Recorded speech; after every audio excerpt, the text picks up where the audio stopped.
Recording in progress.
1919 was an auspicious year in history.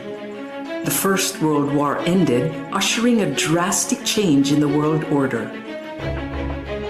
The Philippine Islands had been a U.S. territory for 2 decades and was promised independence under the Jones Law of 1916.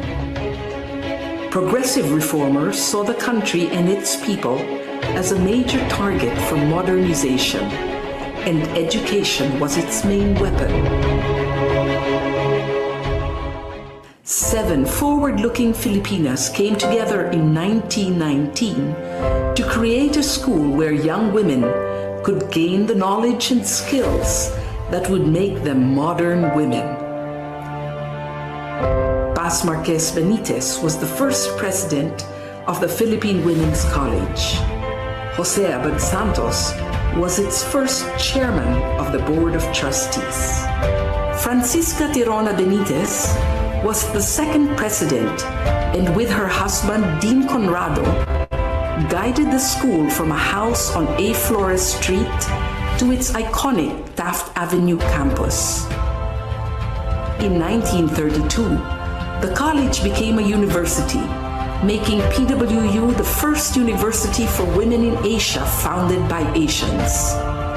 It provided a space where innovations in education flourished, and young people were encouraged to be the best that they could be.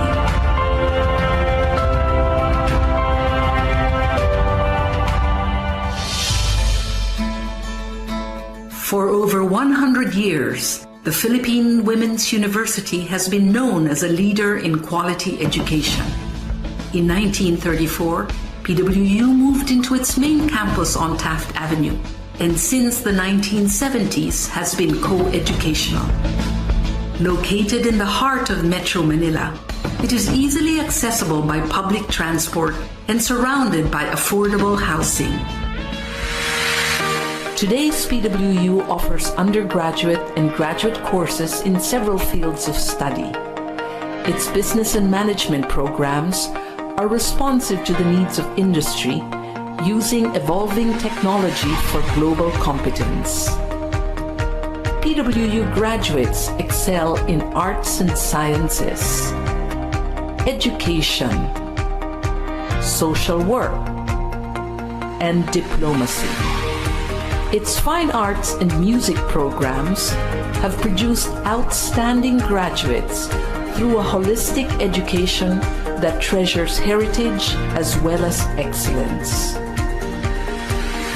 PWU has pioneered in fields such as food science, nutrition and dietetics, medical technology, pharmacy, and nursing.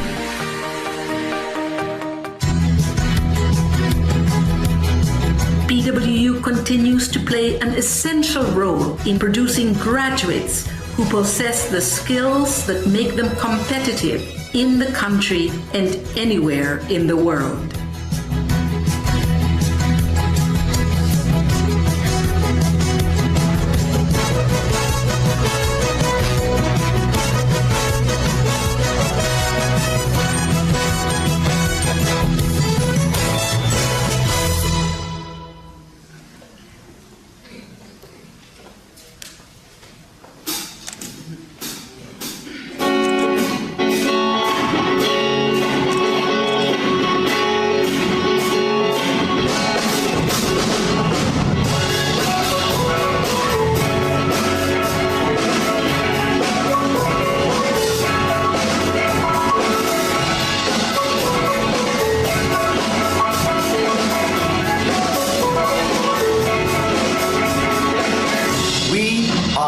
United community. We may not be blood related, but we Patriots are one big family.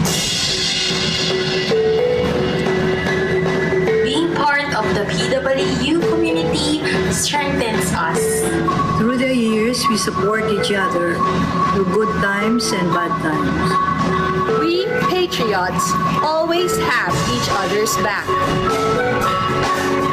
It's a big honor to be part of a community that is open to the ideas of each other. It drives us to excel and be the best version of ourselves.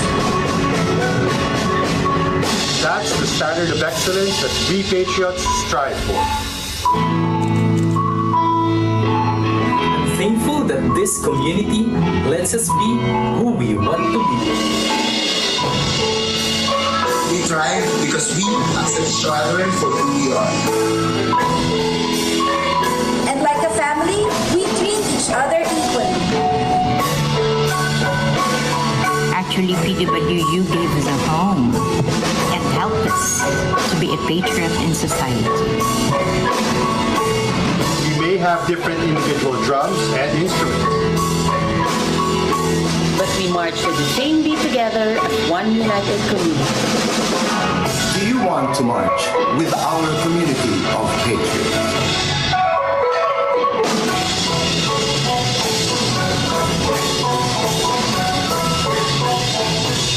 I am a patriot. I am a patriot. I am a patriot. I am a patriot.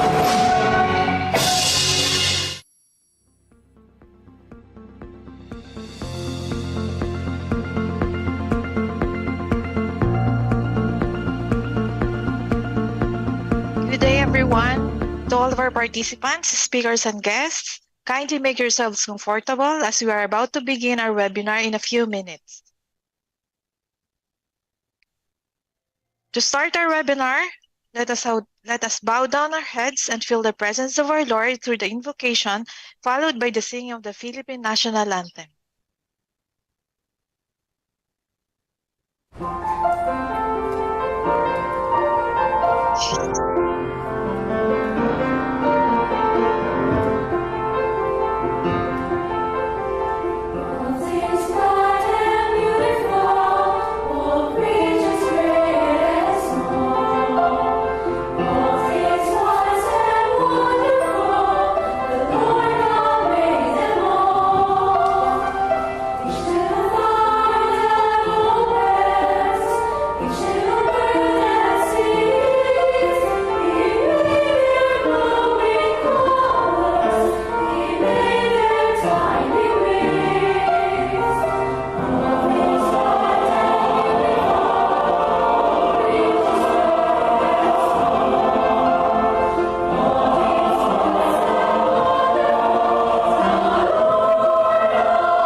sa simoy at sa langit mong bukaw, may dilagang tulad, awit sa paglayang minamahal.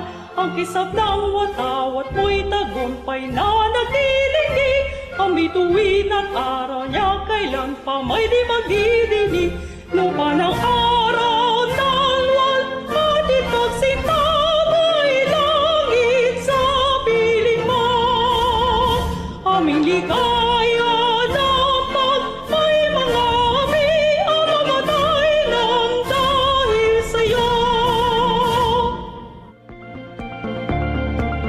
A blessed day to everyone. Welcome to the Philippine Women's University's School of Food Science and Technology's two-day free webinar series entitled Convergence and Divergence of Food Science and Food Safety, with the theme Empowering a Food-Secure Nation, Harmonizing Food Science and Safety through Quality Education and Practices. To start, my name is Eleanor Sabelia and I will be your moderator for this two-day webinar series. Before we proceed with the webinar proper, let me introduce to you our special guest to mark the opening of this momentous event. Today, we have the pleasure of being in the presence of a visionary leader, a tireless advocate for education, and the driving force behind the success of the Philippine Women's University. Our guest of honor this morning is not only a scholar but also a beacon of inspiration to countless individuals. Under his leadership, he has guided the university to embrace innovation in research and adapt to the challenges of the 21st century while remaining true to its core values. Ladies and gentlemen, it is with great pleasure and deep respect that I introduce to you the President of the Philippine Women's University, a true leader and a champion of education. Please join me in giving him a warm, enthusiastic welcome, Honorable Marco Alfredo M. Benitez, Philippine Women's University's President.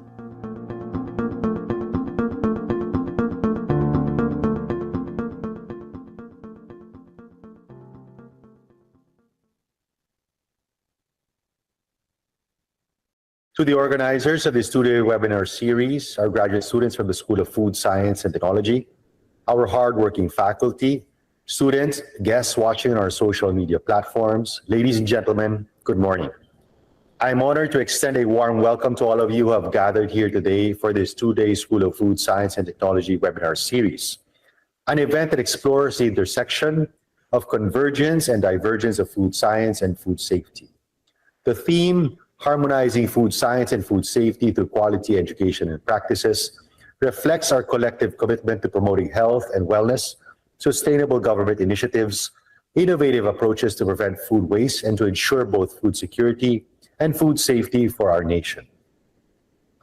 In today's fast-paced world where our lives are constantly being shaped by various external forces and uncertainties, the importance of food safety and food science cannot be overstated. These two pillars play a pivotal role in not only ensuring that we have access to safe and nutritious food, but also in enhancing our overall quality of life. One of the primary objectives of this webinar is to emphasize the connection between food safety, food science, and a healthy lifestyle for Filipinos. Our food choices profoundly impact our well-being, and understanding the science behind these choices is key to achieving a balanced and health-conscious life. Government policies and initiatives also play a crucial role in shaping the landscape of food security and food safety. It is imperative that we discuss and acknowledge the critical role that government must play in ensuring that our nation is equipped to handle food-related challenges and to provide us Filipinos with safe, healthy, and sustainable food sources. The synergy between government policies and the efforts of individuals and organizations is fundamental in achieving our collective goals. Moreover, today's discussions will extend to innovative strategies for preventing food waste. In a world where resources are finite, reducing food waste not only promotes sustainability, but also contributes to food security by ensuring that less food goes to waste and more reaches those in need. Additionally, we will delve into the concept of a food safety culture and its practical application. Cultivating a culture of food safety within our communities, organizations, and households is essential to prevent foodborne illnesses and to promote healthy eating habits. Each of us plays a role in shaping the future of food safety and food science. Whether you are a student, a professional, a government official, or simply someone with a passion for making a difference, your actions matter. Together, we can drive positive change and create a safer and more sustainable food environment for all. In closing, I would like to express my appreciation to the organizers, our graduate students from the School of Food Science and Technology, our participants and speakers who have contributed their time, expertise, and dedication to make this webinar a reality. Your commitment to the well-being of our nation is both commendable and inspiring. I encourage all of you to actively engage in this series of discussions, share your insights, and explore new areas for collaboration in order to pave the way for a healthier, more secure, and sustainable future for Filipinos. Thank you very much, and may you all have an enlightening and productive webinar.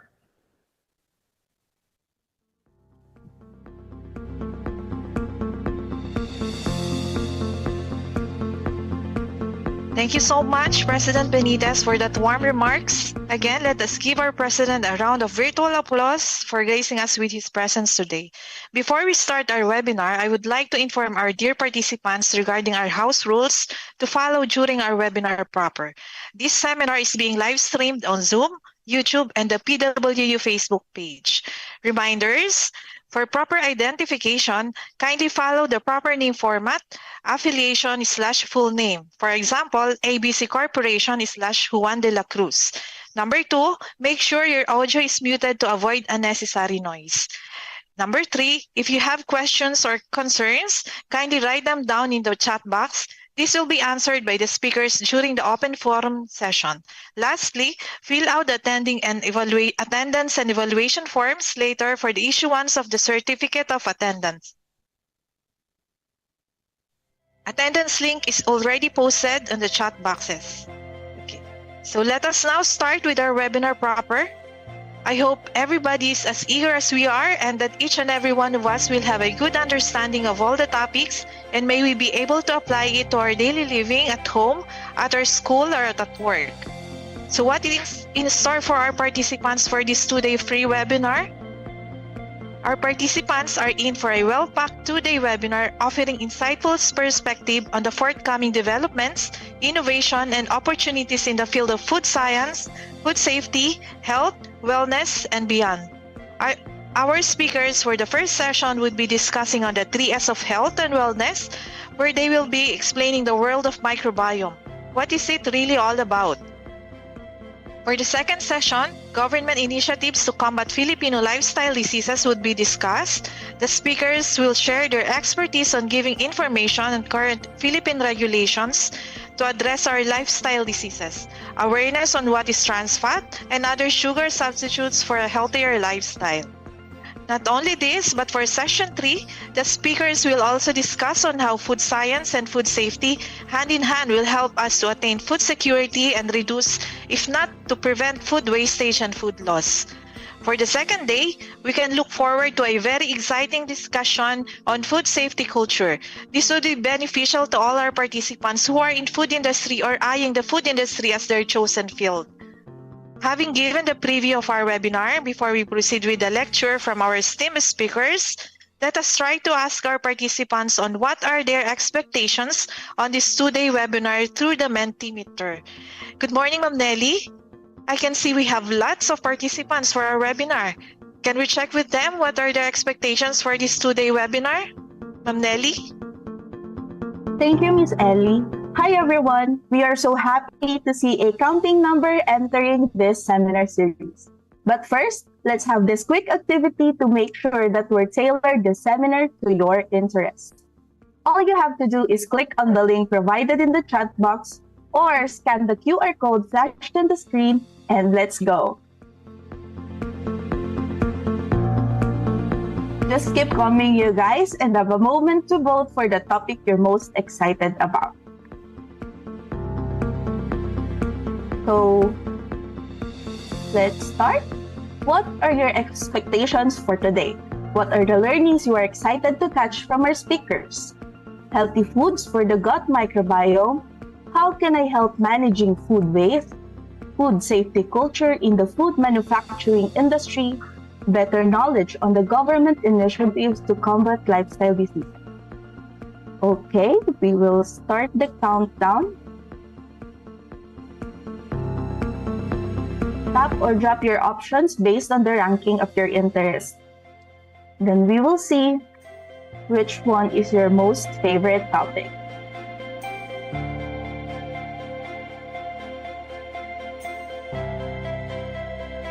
Wow, I see food safety culture as number 1, and the healthy foods follow. 10 seconds to vote. 7, 6,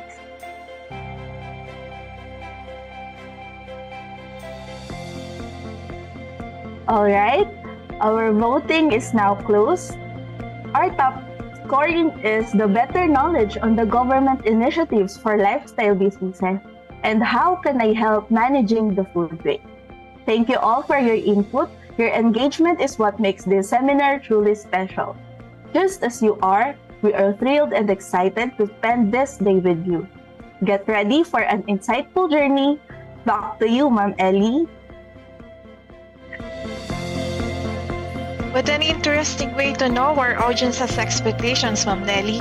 And I'm glad that our audiences are expecting a lot from this webinar. So to introduce to us our wonderful speakers for this coming morning sessions, let me present to you our moderator, Mr. Ryan Cabanatan. Sir Ryan is a professional food technologist and has a solid experience in the food industry for over 10 years now, especially in processing and auditing. With that, let us all welcome Sir Ryan. Sir Ryan, I am giving you the floor now. Hi everyone, Ryan Cabanatan here as your session moderator. Embracing a healthy lifestyle through a balanced diet, regular exercise, and food supplements can significantly enhance your physical and mental well-being. Yet in our hectic lives, we frequently overlook the value of these practices. So in this webinar's first session, the 3S of health and wellness, safe, sound, and sustenance, we will have insight into the importance of these elements and offer practical guidance on how to incorporate them into your daily routine for happier, healthier life. Join us, discover the path to improve well-being. Our first session is composed of 3 speakers from different fields. We have a speaker from the academy, a sales representative, and an experienced R&D manager. Our first speaker is a licensed food technologist. She has 5 years of experience in food and beverages company, specializing in quality assurance, and another 4 years of experience in the academy. She is currently an instructor at Bulacan Agriculture State College as she opted to share her knowledge with BSFT students. She will be informing us about the introduction to gut microbiome. Let us give the virtual platform to Ms. Maria P. Therese Malyari. Thank you, Sir Ryan, for that kind introduction. And to all of you joining us virtually, I want to extend a warm welcome. Your presence here is greatly appreciated, and I'm excited to share this presentation with you. So I'm here today to talk to you about the importance of the gut microbiome for our health and well-being. But first, I would like to start by checking your imagination. So I want you to imagine a bustling city on a weekday morning. So whether in Manila or any parts of the world that you've been to where it's a busy Monday morning, people are going to work, to different appointments, the sidewalks are flooded with people, meron ding mga like vehicles, different types of vehicles. Now, imagine this at a microscopic level. Okay, so now you have an idea of what the microbiome looks like inside our bodies. So in this case,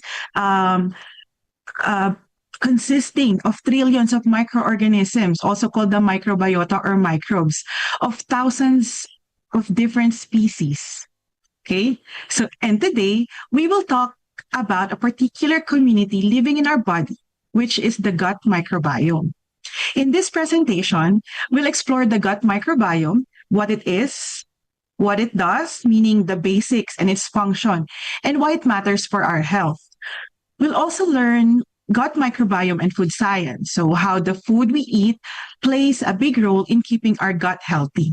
By the end, you'll have a clear picture of this tiny world inside you and how to take care of it for a healthier you.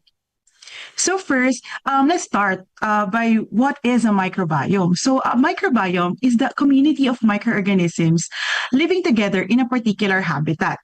Microbiome present in human is called as human microbiome. So the human microbiome is all the tiny living things like the bacteria that live inside our body parts like the skin, mouth, and stomach. And of course, not just human, but also animals, plants have their own unique microbiome. Also the soils, oceans, and even buildings, they have their microbiome. Okay, so before, we're very used to thinking about microbes as enemies, right? So siguro nung mga bata pa tayo. Okay, so it's a major threat to our health.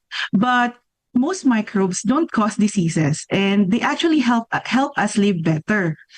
In fact, every human being harbors 10 trillion to 100 trillion of microbial cells helping us to function. It is 10 times more than than other human cells in us. So recently, there has been growing interest in a specific community of microorganisms because of their important functions in promoting human health and well-being. These microorganisms are part of what we call the gut microbiome. So as defined by Lederberg, gut microbiome is the totality of microorganisms, bacteria, viruses, protozoa, and fungi, and their collective genetic material present in the gastrointestinal tract. So the gut microbiome is, if I may say, like the city of Manila, home to the most densely populated collection of people from different parts of the Philippines, right? Of our nation. So from a microbial perspective, the human colon is an overflowing metropolis, home to the most densely populated collection of microbes on the planet. So remarkably, these microorganisms are not only tolerated but by us, but also often required for normal body functioning, as much as part of the human biology as our own cells. Okay, so some of the most important function of the gut microbiome is the metabolite production. So one thing that the gut microbiome does is to ferment or break down the fibers and other compounds in our food that our bodies can't digest on their own. So, pag itong mga fibers na to gets fermented by the gut microbiome or fermented in the gut, they create something called short chain fatty acids or the SCFAs. These SCFAs play important roles in our cells. They help strengthen our gut defenses and control inflammation in our bodies. Also, it helps us in vitamin production. The microbiota produce essential vitamins like B12 and vitamin K that humans cannot produce. It also has influence on epithelial homeostasis. So the microbiota promotes gut epithelial integrity by the production of mucus protein. So what does this mean? So the gut bacteria, what they do is that they stimulate the production of mucus by goblet cells in the gut lining. Ngayon, itong this mucus, it will serve as the layer before our epithelial walls, our cells, and then it will serve as an additional barrier that can protect us or our epithelium from the direct contact with potentially harmful substances or the entrance of harmful microorganisms. Okay, so another is that it has influence on pathogen colonization. So what does this mean? So see, microbiota or this group of microorganisms competes with pathogens for attachment sites, and they compete for nutrients and compete with the pathogens for inhibition. So, and also they produce antimicrobial substances. So, ang nangyayari, the microorganisms, the beneficial microorganisms, outcompetes pathogens for attachment sites and nutrients na otherwise will be taken over by some pathogenic bacteria or some pathogens, right? So because they're already there. Also, they produce substance that is antimicrobial, which is an example is bacteriocins. So it can kill the nearing microorganisms or the microorganisms or the harmful microorganisms. Okay, so now that we've explored those essential functions of the gut microbiome, let's delve into how these functions directly influence our health, our overall health. Okay, so the microbial ecosystem of the gastrointestinal tract is characterized by a great number of microbial species living in balance by adopting mutualistic strategies. So we have what we call eubiosis and dysbiosis. Eubiosis and dysbiosis rather, is condition of the gut microbiota that strongly influences our healthy and disease status. So when we say eubiosis, there's a state of balance in the microbial system. So there's balance or harmony And in the context of the gut microbiome, it indicates that there is balanced composition of the beneficial microorganisms such as yung mga bacteria that perform their functions without causing harm or diseases. In eubiosis, merong diversity and abundance of beneficial microorganisms that typically supports proper digestion, immune function, and overall well-being.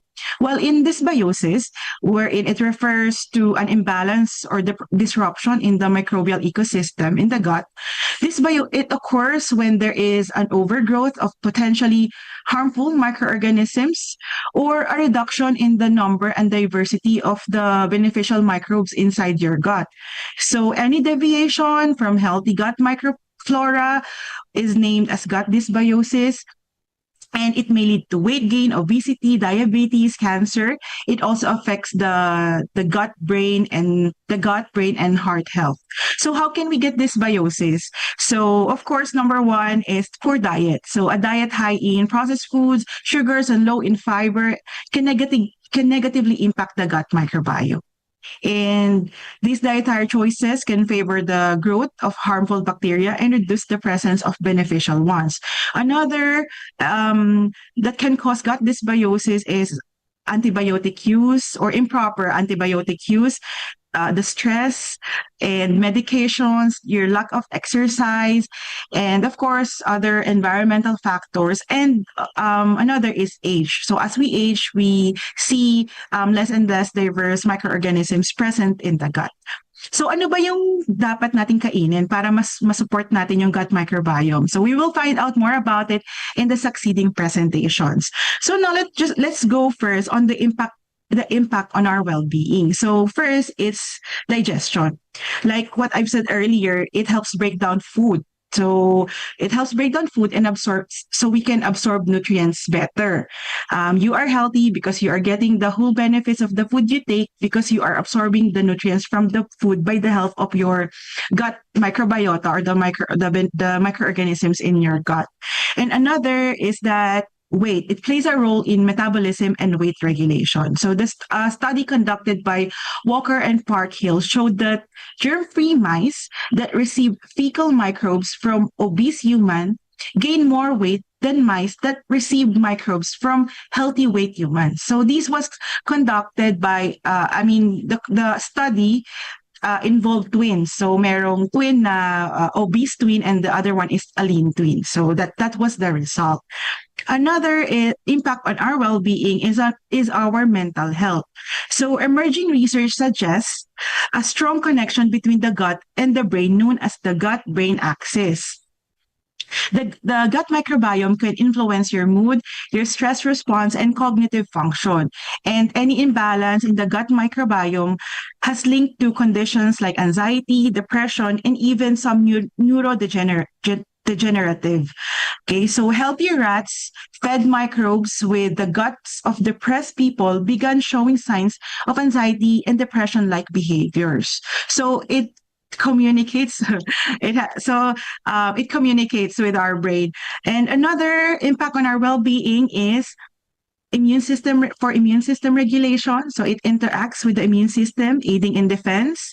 We have inflammation. It affects chronic disease risk through inflammation, digestive health, because it can prevent gastrointestinal issues, and then resistance to pathogens, like what I've explained earlier.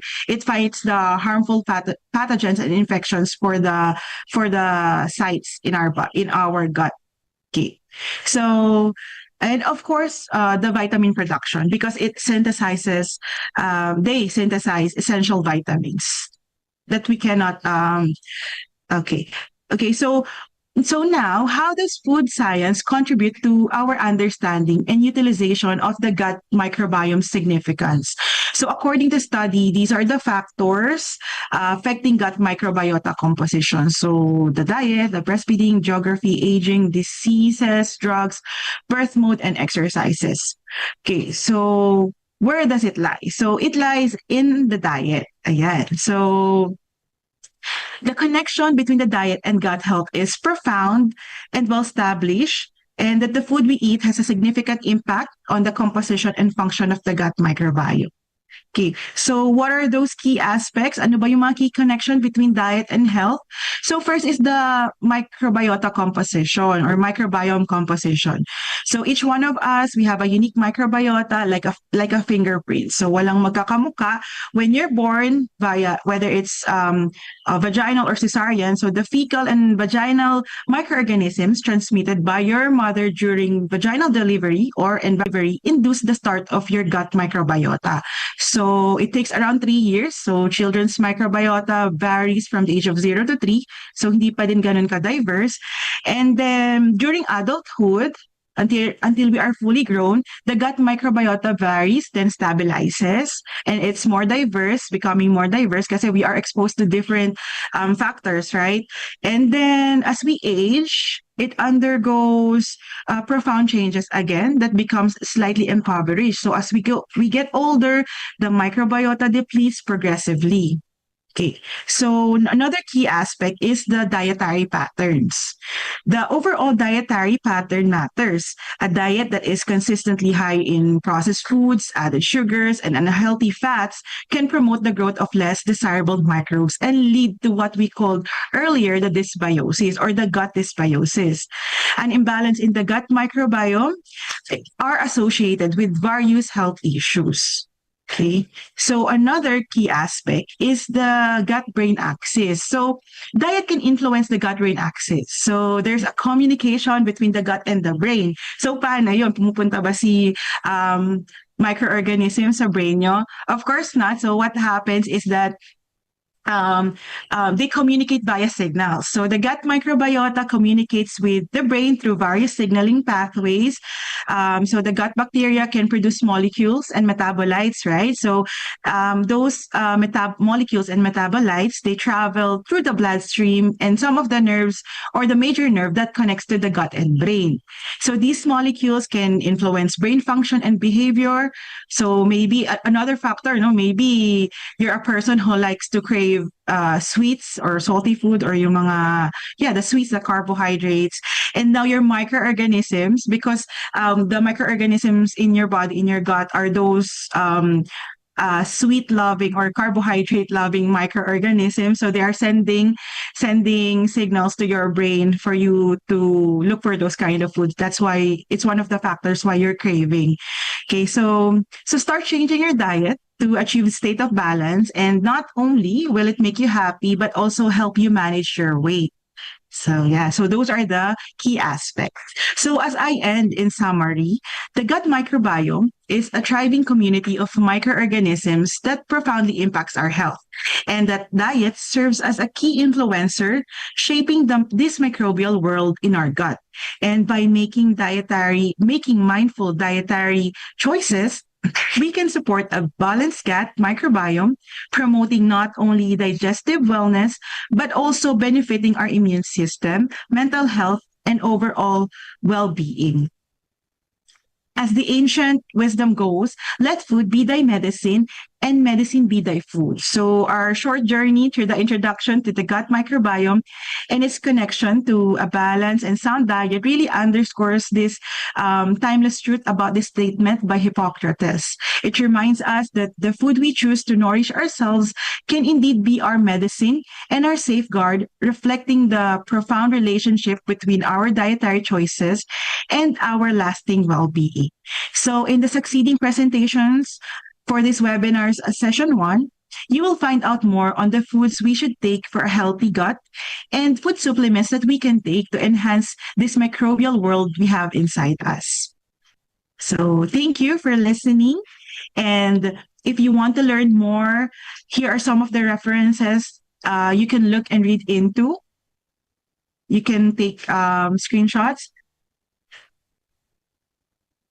And of course, once again, thank you very much. This is Mafeteries Gmail Yari.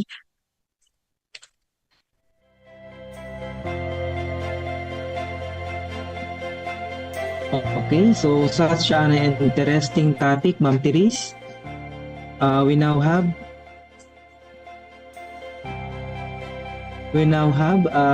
an idea about gut microbiome. Okay, so Now we know the function and the roles of gut microbiome in our body and how important it is to keep our gut healthy through food.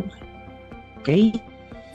For our second speaker, a graduate of BS Food Technology at the Technological University of the Philippines.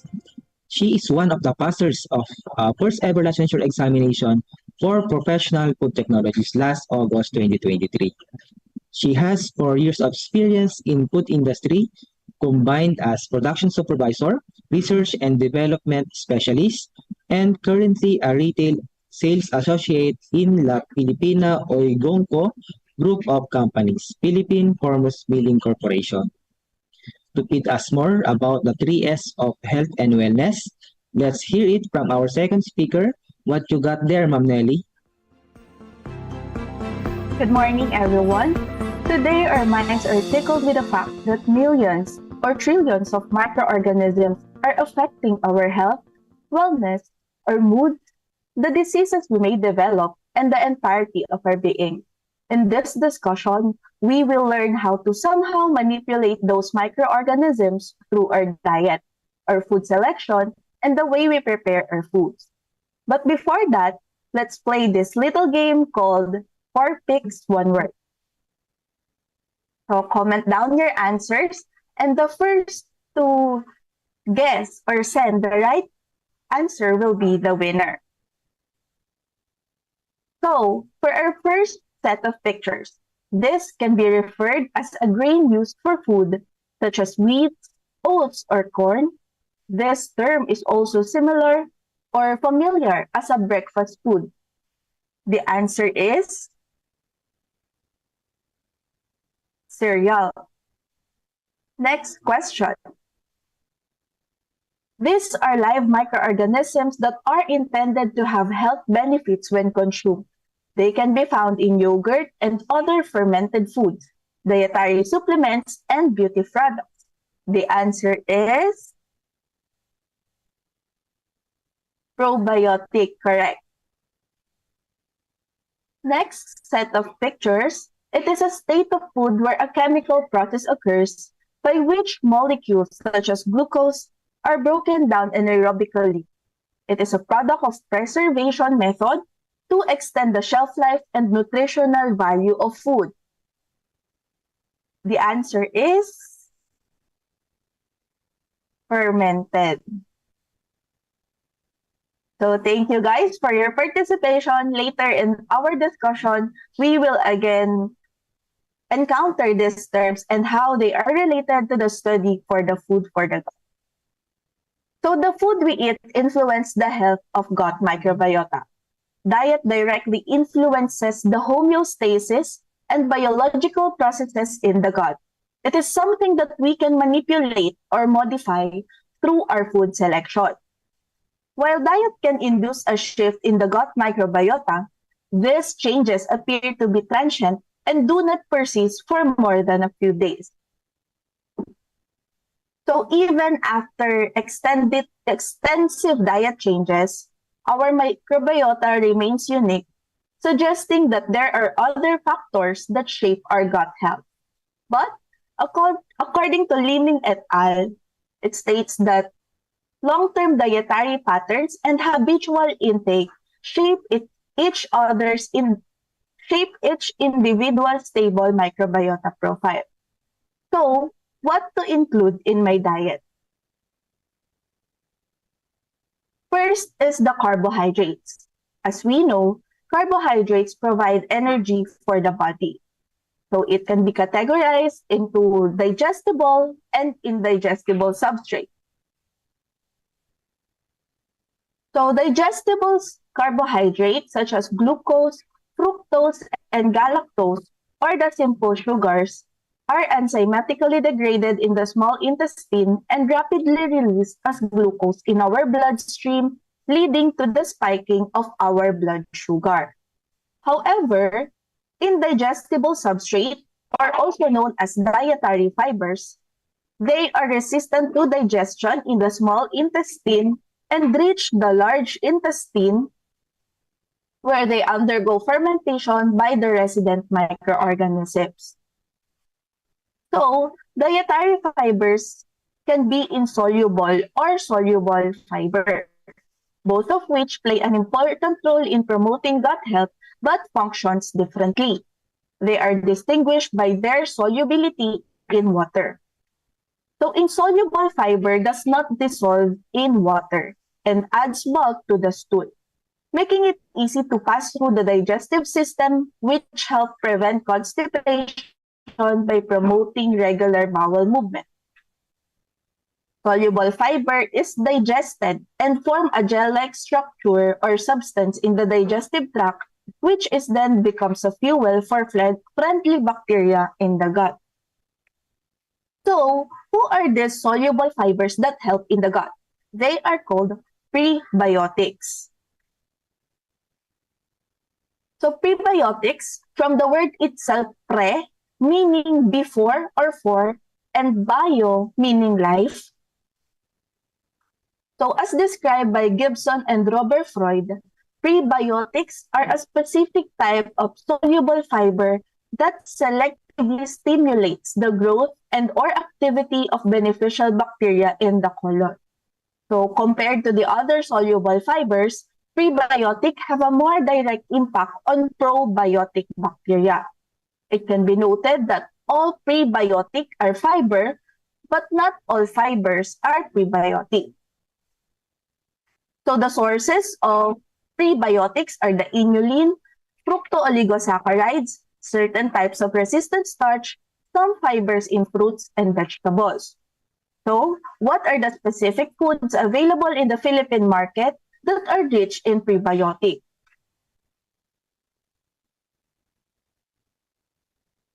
The first one is the saba banana, our favorite merienda. It is composed of 2 grams of resistant starch per medium size of banana. So for the food safety consideration, we have to peel it before consuming and we have to store it at room temperature and not in the ref or anything near other fruit or vegetable that are climacteric para hindi mabilis yung ripening niya. So how do we usually eat the saba banana? So we consume it fried or raw. Next is the red onions. It has 3.7 grams of inulin fiber. So we can store it in the dry ventilated space to avoid sprouting. So how do we usually eat it? We consume it in salads, cooked in soup or stew. Then garlic, the common sa ating mga recipes. It composed of 17% inulin content. Then we usually store it sa cool, dry place and to avoid sprouting. So we commonly consume it and eat it in salads or niluluto natin siya as ingredient in other recipes. So the onion leeks or sang, it is composed of 16% inulin content. So what we usually trim the stems, then we wipe thoroughly para mawala yung mga lupa, then discard the maugat na area. So we usually consume it raw, sauteed, added to soup and casseroles. Next is the banana, the other variety of banana. It composed of 0.5 to 2 grams resistant starch per medium-sized banana. So we usually consume it peeled and stored at room temperature. We consume it raw, added to smoothies and our oatmeals. And lastly, the oats. So oats is known to be good for the heart and it's also good for our gut. It composed of 5 to 8 grams of beta-glucan per 100 grams. We usually store it in an airtight container and we check for the gluten contamination because as we know, gluten is an allergen. So we commonly consume it as oatmeal or added to the baked product.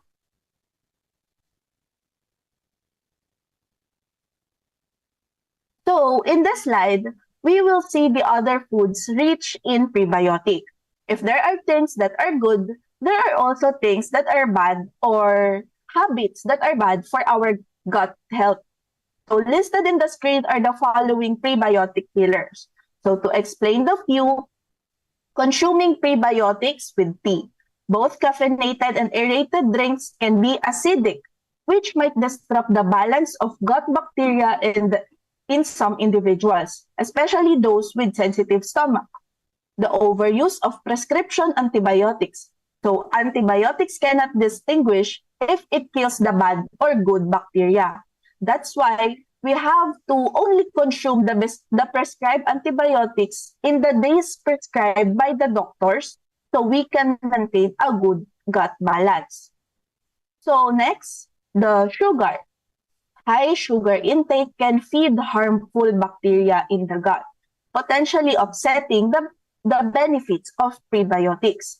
A diet high in sugar can lead to an overgrowth of harmful bacteria, diminishing the impacts of prebiotics. As mentioned earlier, it is called dysbiosis.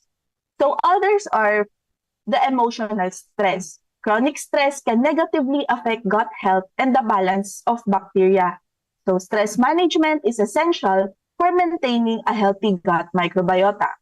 So other factors are lifestyle-induced, the oversanitation, the poor sleeping habit, unhealthy eating of fats, lack of exercise, and that will also contribute in the killing of prebiotics.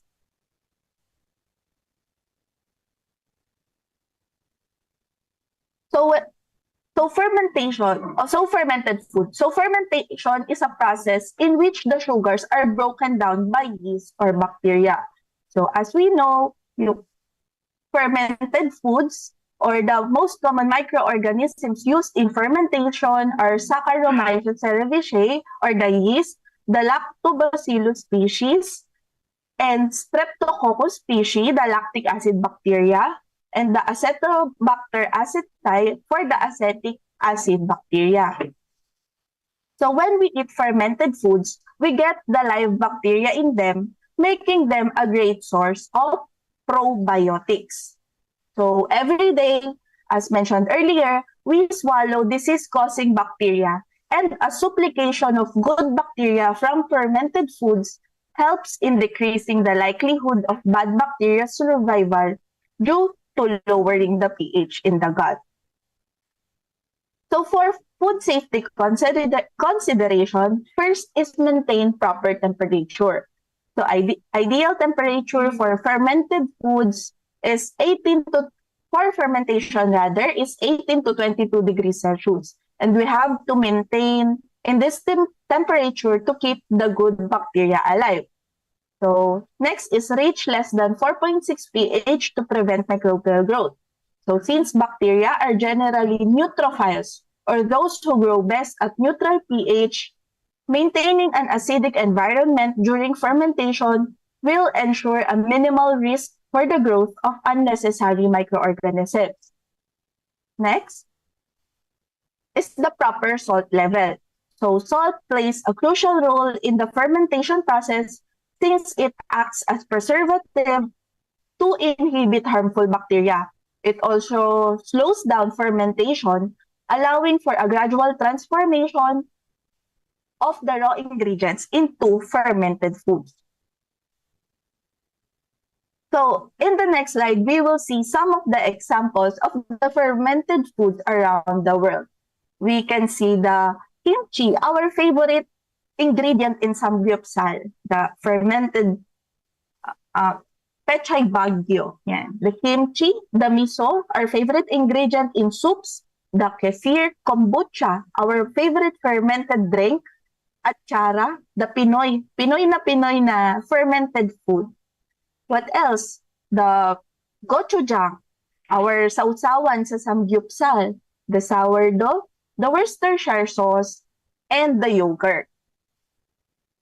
In the next slide, we can also see the other foods that is fermented around the world. So we can observe na in every regions of the world, they do fermentation and they consume it. Somehow they consume it fresh. Yan yung tulad ng mga kimchi, sausawan, ganyan. So, to check our knowledge, our question is, what is the difference of a prebiotic and probiotic? So A, prebiotic refers to live microorganisms in food. Probiotics are non-living fibers in selected food. B, prebiotics are the dietary fibers that serve as food for the microorganisms in the gut. Probiotics are live microorganisms that help in the gut. And for the letter C, probiotics are inulin fibers. Prebiotics are fermented food. So, what is your guess? Or so far, what have you learned?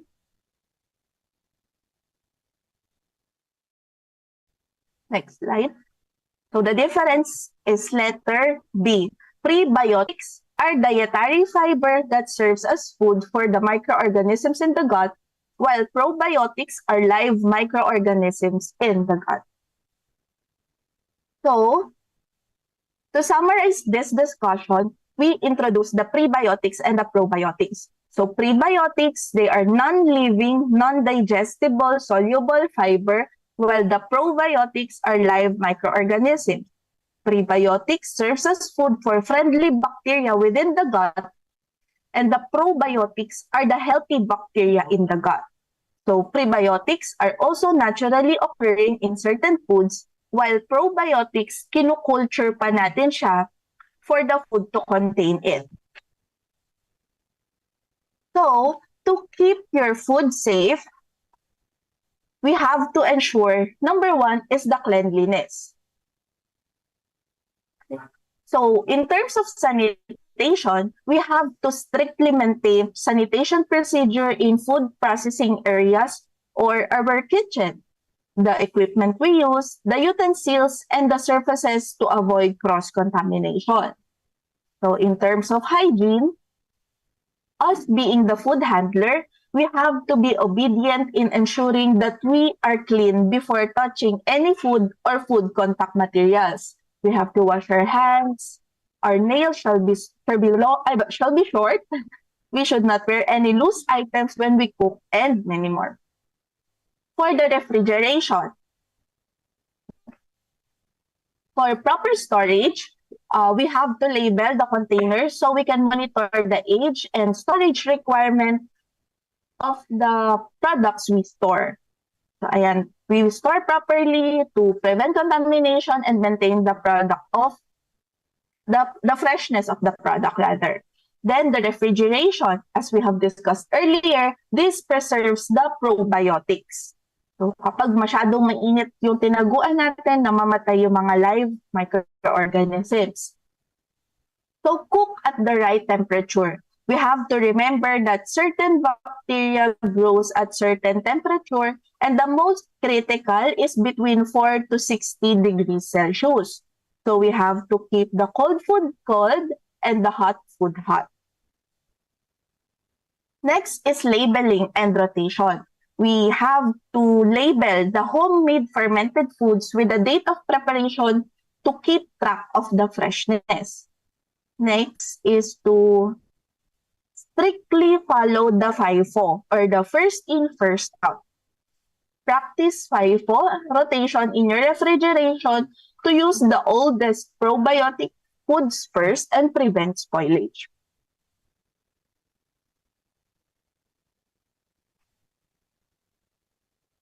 So, as they always say, we cannot get the entire nutrition in one meal plate. It requires us to consume more, eat more, sustain more.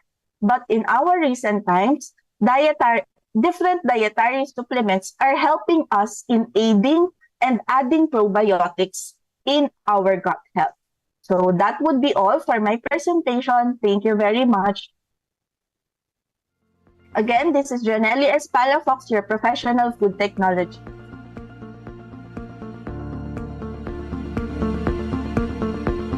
Nelly, what an enlightening presentation. We got a lot of learnings from you. Now we know we can differentiate between prebiotics and probiotics. Prebiotics serves as food for probiotics, and the best way to eat prebiotic food is cooking it, while probiotic food is eaten as is. Okay, so we have a questions from Miss Mariel Galboa. Ma'am, this was raised during the presentation of Ma'am Therese. So her question is, what food can be consumed to enhance the presence of beneficial microorganisms in the gut? So I hope the presentation of Ma'am Nelly answered your questions. And for other questions, will be answered in the QA portion. Okay, so to serve as the last topic for the session, joining us is our third speaker, a graduate of BS Chemistry with 18 years of experience in the manufacturing industry. She has developed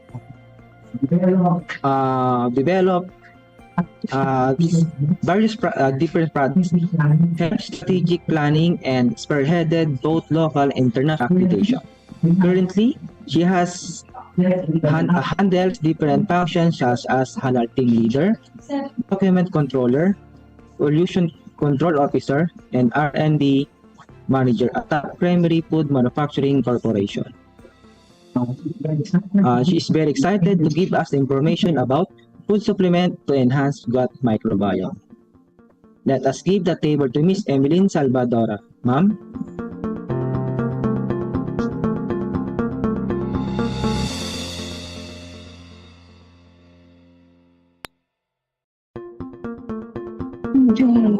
Joel.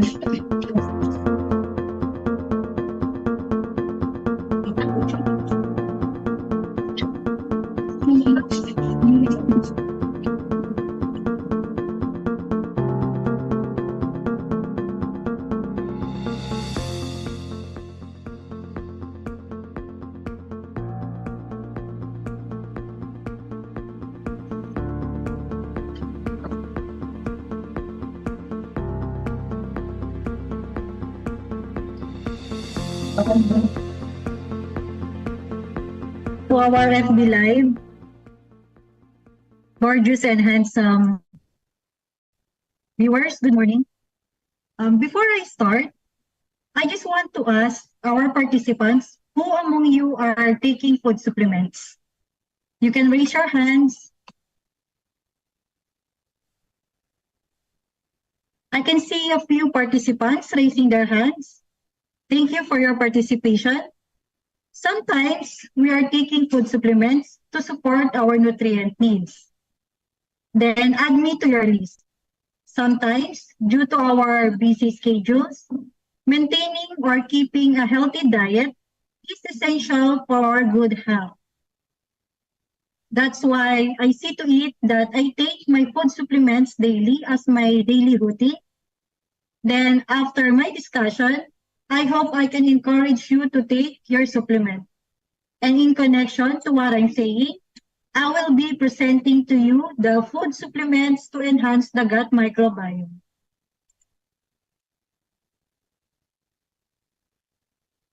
The topics I will be discussed is that definition of food supplements. The other one is samples of food supplements to enhance the gut microbiome, and the last is the other possible source of food supplements for our gut microbiome. So first, what is food supplements? So food supplements are products that are designed or invented to provide the body with our additional vitamins, minerals, and other nutrients. They can be in various forms like pills, tablets, capsules, gummies, or liquids in measured doses and powders. They can also be concentrated source of nutrients like minerals and vitamins minerals that essential fatty acids, fibers, and various plants and herbal extracts.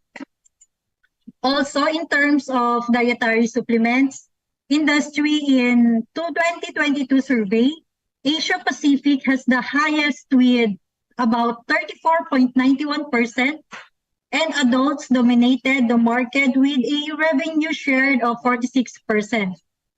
These food supplements are intended to be taken alongside a healthy or nutritious diet. So, did you know that taking food supplements regularly can have many good benefits.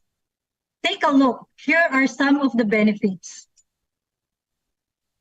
Considering many factors in our nutrition, environment, exposures to chemicals, conditions of birth, which include delivery, feeding, infant care, environment, but also prenatal events, diets, genes, and different lifestyles can place us a greater risk of diseases. That's why maintaining our overall health is very important. Not only that, did you know that good health can also improve our overall psychological health? It can also improve our mood, like it can increase our happy hormones. And not only that, because of this, we can now actively participate in our daily activities. Taking our daily supplements can help us meet our daily requirements of vitamins, minerals, and some can also balance our gut microbiome. And also, if we are dealing with, like, for example, health conditions, we can take iron, like iron deficiency anemia, may benefit from iron supplement to boost their levels.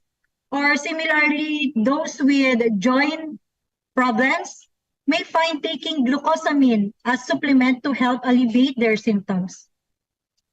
Food supplement can be valuable to a person's wellness plan, and this includes keeping our gut healthy. A balanced microbiome is vital for digestion, nutrition, absorption, and immunity. As previously discussed by our first presenter, what we learned is the importance of a healthy gut microbiome. And now, let's look on these food supplements that can enhance our gut microbiome. But first, let's have a quick recap on what is gut microbiome. So, gut microbiome is a complex community of bacteria, viruses, protozoa, and fungi located in the gut of humans. So microbiome is a network of tiny microorganisms in our intestines that help control our digestion. Think of a microbiome as a diverse community, as like, for example, a forest. In the forest, we have insects, mammals, vertebrates among these. So just like microbiome, this community is made up of microbes which work together to keep our body healthy. And everyone's microbiome is unique. So with that, no two persons have the same microbial cells, not even twins. That's why food supplements are very essential in achieving a healthy, balanced diet. So now, let's look on some benefits or some source of food supplements. So these are, first is the probiotics. So probiotics are good bacteria. They are live microorganisms that naturally live in our body and have a positive effect on our health. When we get infected or infection, there is more bad bacteria knocking our system out of balance. For this, and these good bacteria help eliminate extra bad bacteria, returning the balance. We get this not only in a certain food, like for example, here in the Philippines, we have the yogurt or the Yakult. But did you know that there are now available food supplements or probiotic supplements in the market? So these food supplements or these probiotic supplements are a way good bacteria intended to maintain or improve our microflora in our body. The source of these probiotics has already been discussed by our previous presenter. Other benefits can improve our digestion, reduce depression, promote heart health. It can also boost our immunity and help us weight our loss and prevents diarrhea and help support the cells that line our gut to prevent bad bacteria that may have consumed through our food intake or from our drinks from entering the blood. So another source is the prebiotics. So what is prebiotics? Prebiotics, in contrast, aren't alive.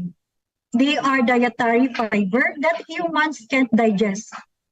So these prebiotics serves as the food for probiotics.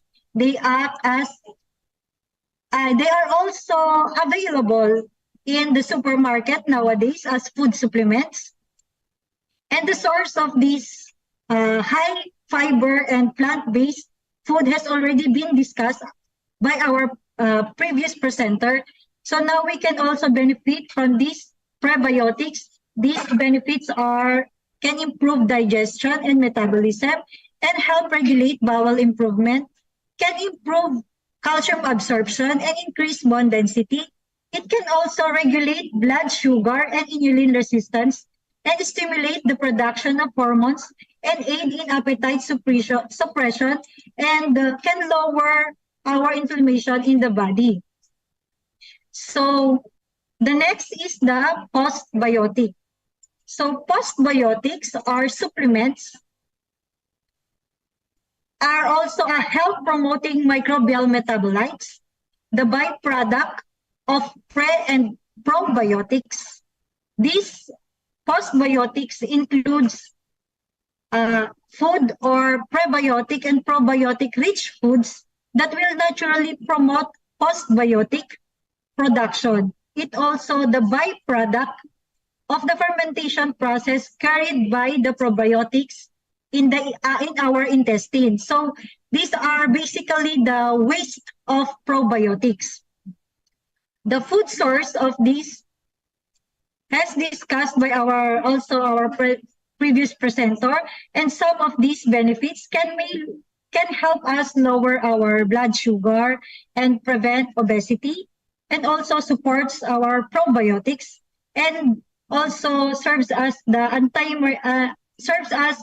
the supports in our immune systems and also reduces inflammation.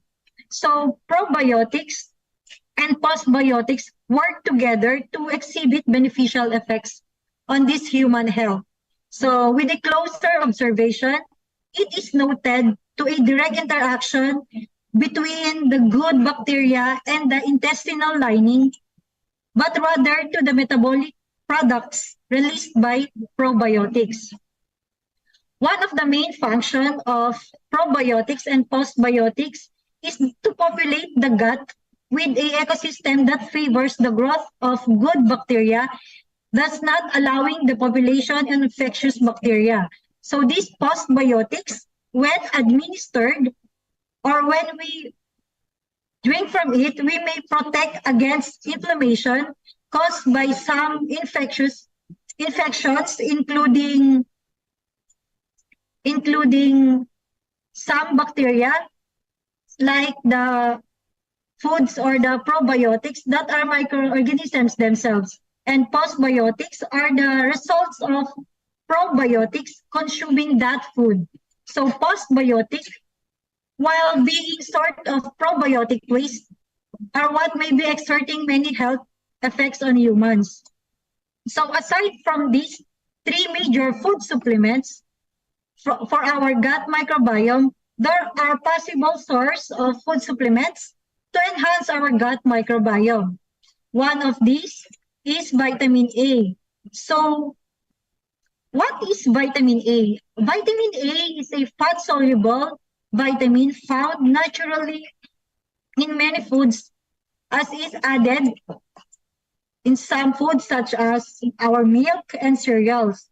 But are we taking the right amount or right portion of this food every day to get the required amount of nutrients we need? The answer is no.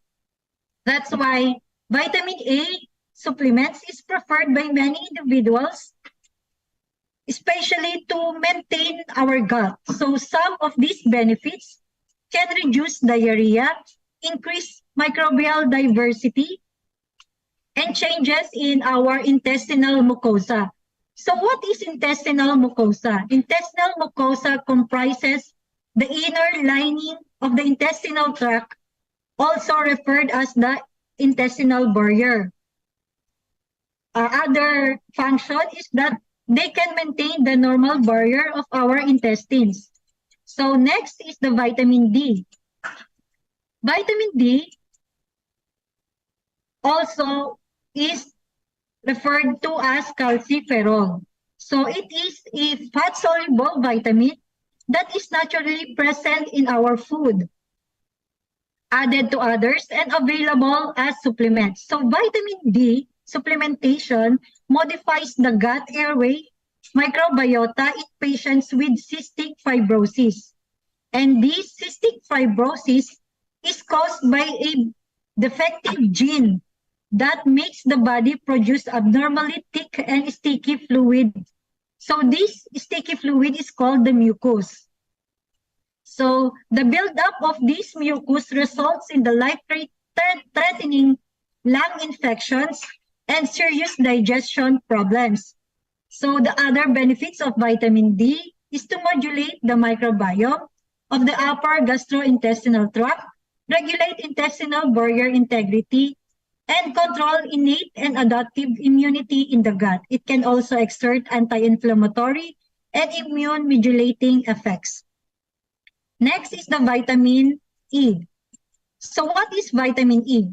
Vitamin E is also a fat-soluble nutrient found in fats and oils from animal products like meats, oils, fish, and dairy foods, as well as vegetables, seeds, and cereals. So vitamin E came in several forms, but alpha tocopherol is the only one used by human body. The benefits of vitamin E are to decrease in proteobacteria. So what is proteobacteria? This bacteria plays a key role that is responsible in preparing the gut for colonization required for a healthy gut function. So vitamin E also promotes plasma membrane repair like vitamin A, vitamin E, that can also improve intestinal barrier. So it also maintain immune system function and also modulate the diversity and abundance of gut microbiome. The other one is vitamin K. So what is vitamin K? Vitamin K has been found in green leafy vegetables and in some plant oils. So vitamin K is essential cofactor necessary for blood clotting. So the intestinal bacteria may have found effect on vitamin K response. Other benefits can improve stability of anticoagulation and support bacterial diversity in the gut microbiome. So according to the recent research, it appears that menaquinons, or the vitamin K2 produced by the gut microbiome, can be used both by the host and a cofactor by a certain microbiomes excuse me, that require it or derivative for growth. Excuse me. Given the roles of vitamin K in bone and cardiovascular health, and the recent discovery that gut microbiome interferes with the response of the patients to anticoagulant and vitamin K antagonists. So let's proceed to vitamin B. Vitamin B, which include thiamine, riboflavin, niacin, pantothenic acid, are grouped together due to their water solubility, even though they are diverse group. So most of the vitamin B are absorbed. Similarly, at low concentrations, an active transport system facilitates absorption while passive diffusion occurs at higher concentrations, primarily in the small intestine. So it was found based on the research that it has a direct effect on the fecal microbiome, but not only that, it can also boost or host their microbiota. It can act as regulator of immune cell activity, mediators of drug efficacy, and supporters of survival or the fitness of a certain bacterium, and suppressors of colonization by pathogenic bacteria. Next is the vitamin C. So vitamin C is a water soluble and it is important in our hormone, collagen, and carnitine synthesis by promoting iron-ion absorption. It contributes to the functioning of the immune system. Similarly to vitamin K and vitamin B, vitamin C also synthesized by our intestinal microbes. So other benefits of vitamin C can improve our immune health and digestion and inhibits the growth of the bacteria. So vitamin C serves as vital for keeping the health of our intestines by enhancing the gut barrier and enhancing our body's capacity to absorb nutrients from the food we eat. It can also assist to lessen the intestinal inflammation.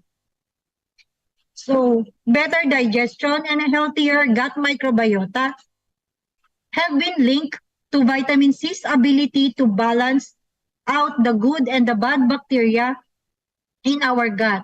So, next slide are also extracts that can also contribute to our healthy gut microbiome. The first is the licorice extract. So what is licorice extract? So licorice extract has been studied for its beneficial effects on repairing and in strengthening the stomach lining. It can act as a mild laxative and has anti-inflammatory qualities. Not only that, by adding licorice extract for patients with dyspepsia, it was more effective in eradicating pylori. So this kind of bacteria attacks the lining that protects our stomach and can produce certain enzymes that makes our stomach acid less acidic, or it neutralizes the acids in our stomachs that weakens our stomach lining. Also, it relieves the symptoms of acid reflux, upset stomach, and heartburn. Aside from licorice root extract, we also have the collagen protein. So what is collagen protein? Before that, may I know who are those taking collagen supplements? You can raise your hands. I can see a few of our participants raising their hands. Thank you for that. For several years in research and development, many of our clients want us to formulate supplements for them, like this trending collagen, especially those hydrolyzed collagen, because it is easy to digest. So sometimes they mix it with collagen, glutathione, or L-carnitine, or the mix of the three. So collagen supplements are still trending nowadays. And you can add this collagen to your coffee, juice, and sometimes ice cream, shakes, or your cookies for baked goods, and also other foods. It can help us in strengthen our hair, our nails, providing our skin with structure, glowing effect, and sometimes anti-aging. So due to its versatile uses, collagen can also help our gut microbiome. So it can also provide building blocks for a healthy gut and can treat leaky gut syndrome and positively influence the composition of the gut microbiota. So our body naturally makes some collagen, but it mostly relies on the getting collagen's building blocks from our food. As we age, collagen is in our body also decreases. That's why taking the right amount of collagen supplements every day is very vital. So the next is turmeric. So turmeric and curcumin has been found particularly in numerous health benefits, including anti-inflammation for our arthritis and many more. So it can also improve some of our numerous health benefits and also our gut to stay healthy and can improve our intestinal barrier functions as well as increasing enzymes activity and also helps us to digest food.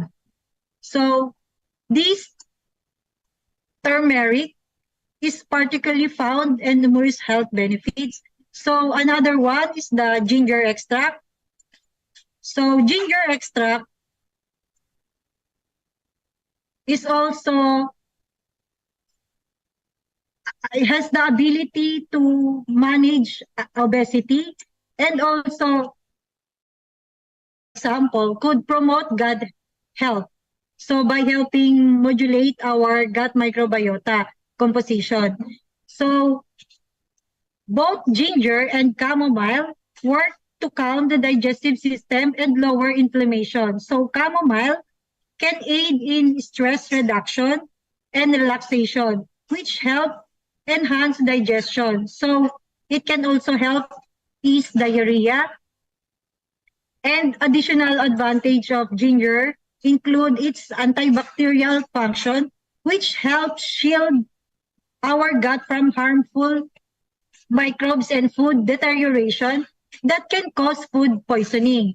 So additionally, it facilitates the formation of digestive enzymes and lessen nausea. So this also can help those who are pregnant women. So ginger extract stimulates the migration or the migrating motor complex, which is when our gut starts to move the food through our digestive system. Next is the grapeseed extract. So grapeseed extract has also the anti-inflammatory or the antioxidant. So this extract came from the seeds of the grapes. So it's a potent source and also can be mixed with collagen or other drinks to be more effective and has synergistic effect. Has also been shown to protect against bacteria infections such as Staphylococcus aureus. So, which is frequently found in our upper respiratory tract and in our skin. Not only that, so grapeseed extract can increase the abundance of our non-pathogenic bacteria in our gut and contributing to the improvement of our gut function. Lastly, but not the least, is our inulin. So what is inulin? So inulin is a soluble fiber. It is a probiotic fiber that's produced by plants. So inulin is a type of prebiotic, which means that the body does not digest it. Instead, it ferments in the stomach and promotes the growth of a healthy bacteria and also nourishes our gut microbes. So it can also eases our constipations and helps the body absorb magnesium and calcium and promotes digestive health. So there are many things that are in our control to improve the richness and diversity of our gut microbiota. As we get older, our ability to absorb nutrients from our food decreases. So to sum it up, the effects of our vitamins. To sum it up, so now we can say that our gut microbiome is a home to trillions of microorganisms that maintain health and serve as our first line of defense against pathogens and unwanted bacteria. Next is a balanced gut microbiome is vital for digestion, nutrient absorption and immunity, and digestive enzyme supplements can help improve gut health by aiding in the breakdown of food. These enzymes help break down our proteins, carbohydrates, lactose, and fiber respectively. Maintaining good gut health can help improve gastrointestinal symptoms. It is also crucial to the functions of the wider body. Having a healthy gut bacteria can also help protect us from external diseases and certain conditions. So pictures posted in my presentation is not for product information, but for not for advertisement, but for our presentation used only. So these are my references. You can take a screenshot. If you want to read more about food supplements to enhance our good microbiome.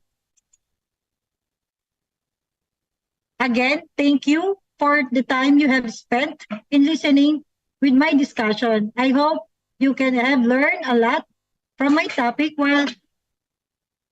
which I believe will surely pave way for you to become receptive, knowledgeable, and health-conscious persons. Have a nice and have a blessed day to all of us.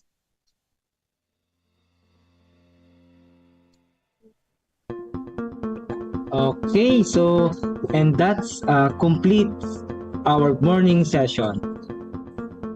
Okay, so for this last topic, we have learned that food supplements are concentrated sources of nutrients. Okay, and some of these vitamins have been shown to beneficially control the gut microbiome, and to have a balanced gut microbiome.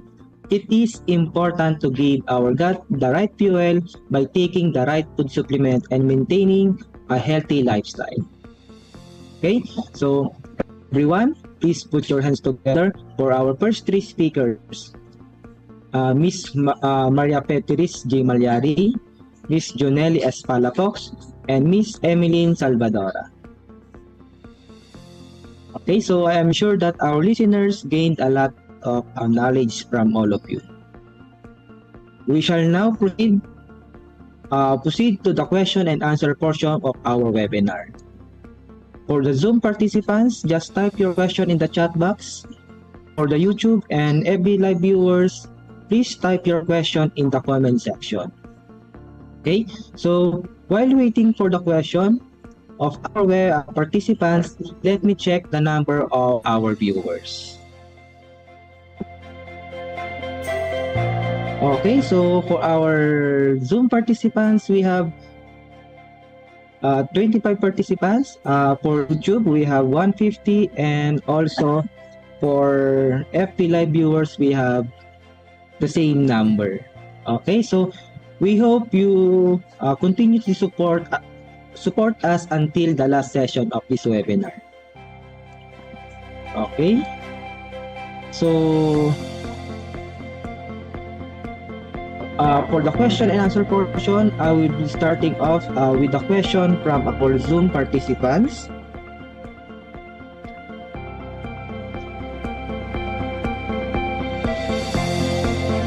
Okay, just a moment.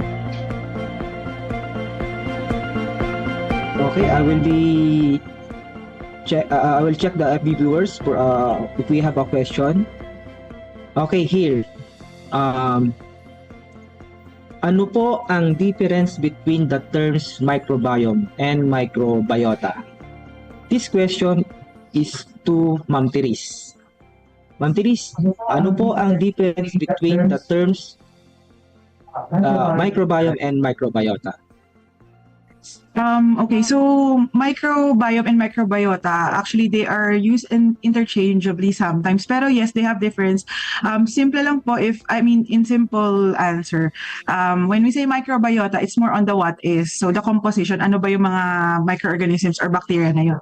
So, when we say microbiome, ini-include na natin pag-usapan yung kanilang genome or their genome and as well as yung functions na nila na their functions, yeah, simply. But sometimes they are used interchangeably, but they have those difference in meaning.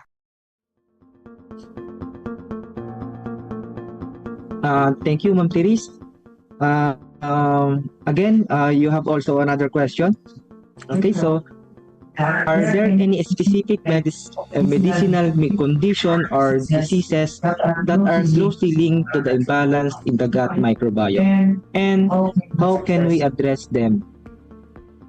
Yes po. We discussed, what I shared to you earlier, there are many studies na that showed the links between obesity with the gut microbiome and like cancer, meron din. So there's really a link. That's why there's mga emerging interest in the gut microbiome because researchers, scientists found out about this link. So how can we address them? But anyway, if going back to my discussion earlier, yung mga functions niya, yun yung reason like for the link. So if I will have an example, like yung because the gut microbiome, they help us break down the foods we eat, especially halimbawa carbohydrates, the complex carbohydrates, and they produce when this happens, nagkakaroon ng production of short-chain fatty acids, which is this short-chain fatty acids helps us in many of our functions for immune defense, right? So parang sunod-sunod na it's a complex mechanism, but in simple answer, yes, there's a link. And how can we address it? Of course, we should take one is the food that we eat. So dapat we eat diverse types of food. So ibig sabihin, and then foods that are, yung mga binigay na examples kanina ng mga succeeding presenter, ng mga sumunod na presenter, like the food that the prebiotics, the probiotics, the prebiotics such as fibers, and of course, yung stress then we have to, although we are going to medical na, pero the short answer is to address them, you have to have a healthy lifestyle, eat a balanced meal with the right amount of fruits and vegetables and carbohydrates and proteins and all of those, so you can address it.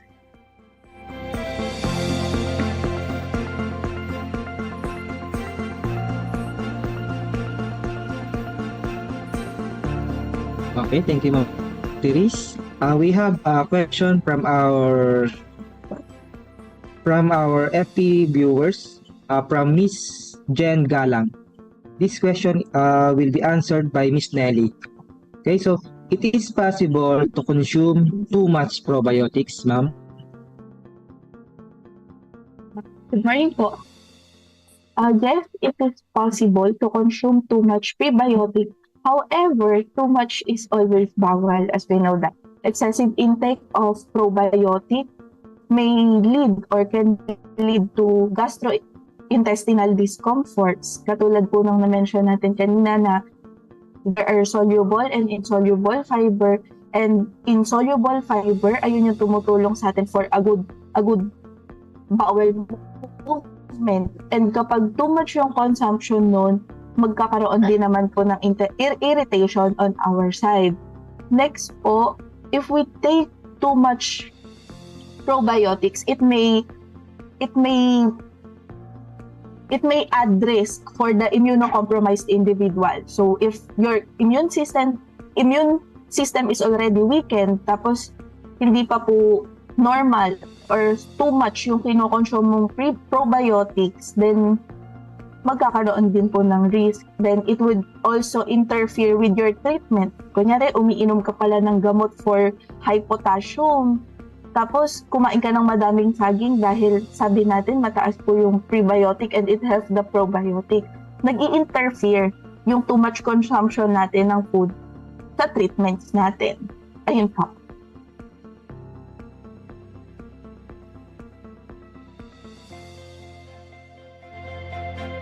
Okay, so a question.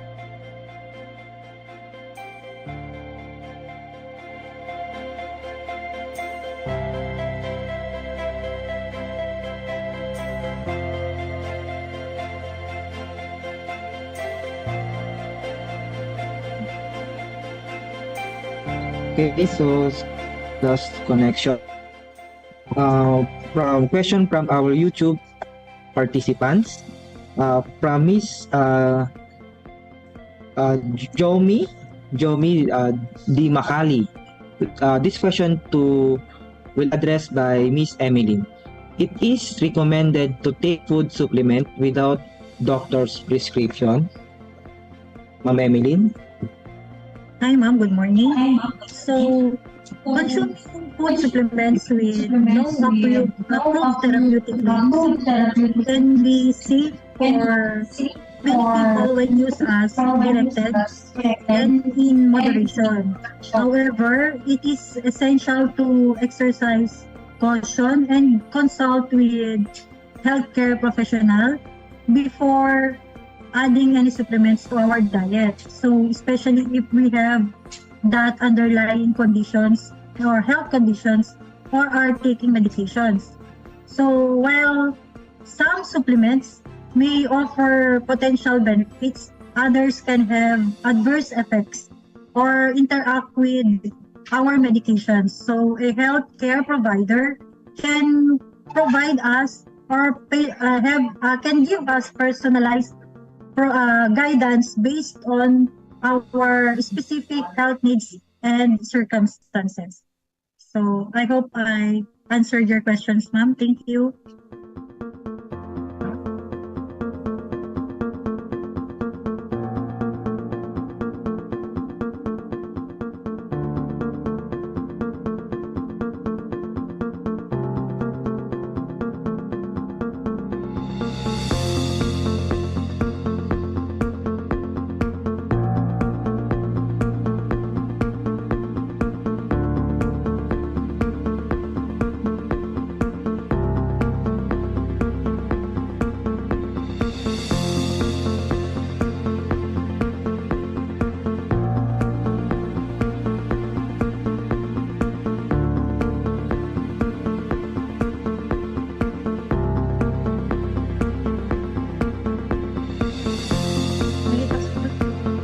Yeah.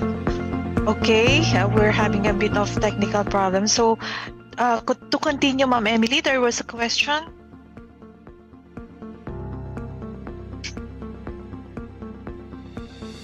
The question was from Miss Navely to Miss Emmeline. Are there any potential risks or side effects associated with using food supplements to enhance gut microbiome? Ma'am Emily?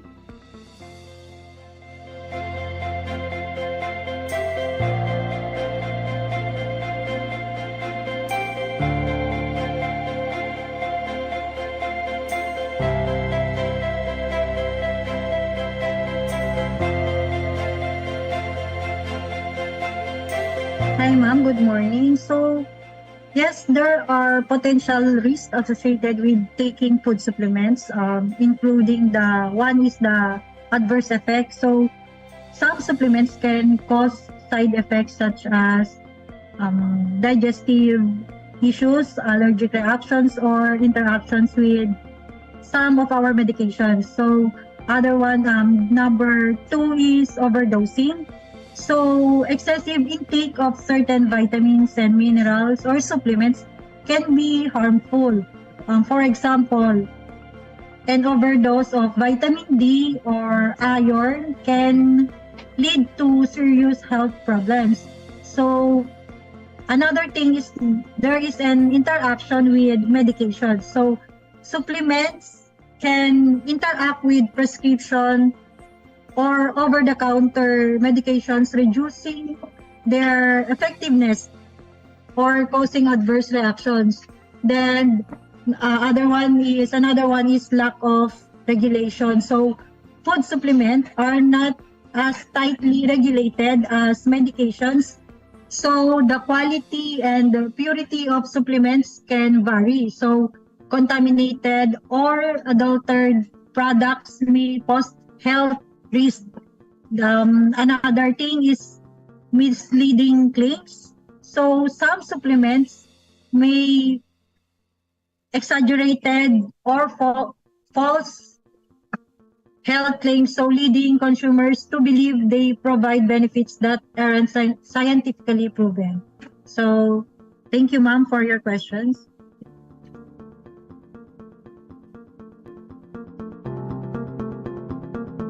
Okay, ma'am. Another one for you. Another question for you, Ma'am Emeline. What about food supplement with no approved therapeutic claims? It is okay to consume? From this question is already answered. Okay, let's move on. Other question from our FB participants from Miss Joy Doron. This question for you is for you, Ma'am Therese. Can alteration in the microbiome be linked to specific health conditions such as obesity, diabetes, or autoimmune diseases? Yes.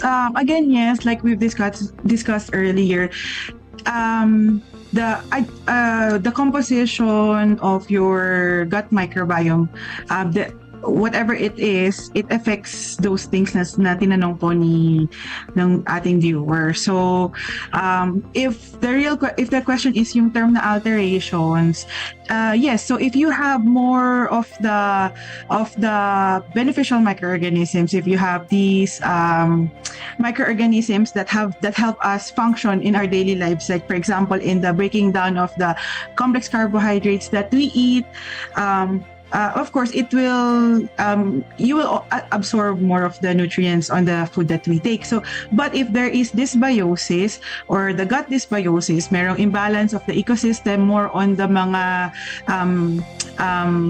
the harmful or yung mga hindi beneficial na microorganisms yung mas marami, or what meaning skewed yung ratio ng microorganisms natin sa gut microbiome, it can lead to those certain diseases that I've mentioned earlier. And this is evident dun sa mga studies that are now that we can see now emerging relating to the gut microbiome, kasi they have functions, they help us. So they help us in digestion. So they so in digestion, of course, also in the gut-brain axis, yung pag-produce nila ng metabolites and even the chemical serotonin. So yes, they have yung to answer the question.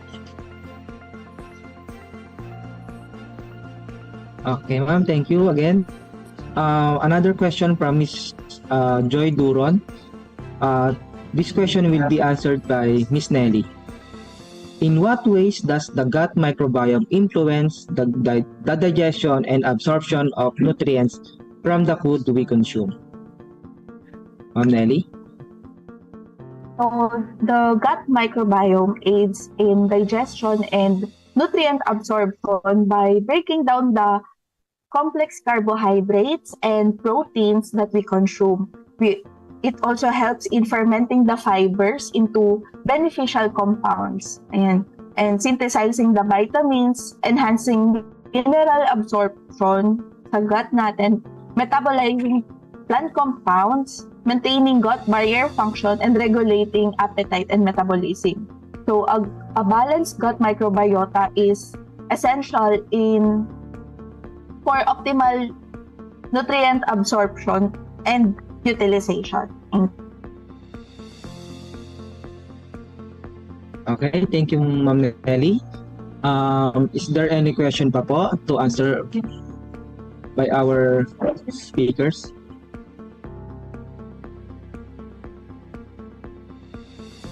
Okay, so I think all right. Such a great answer by dear speakers to the question raised by our audiences. Okay, for those who have posted questions that were not answered due to time constraint, we will revert back to your queries through email.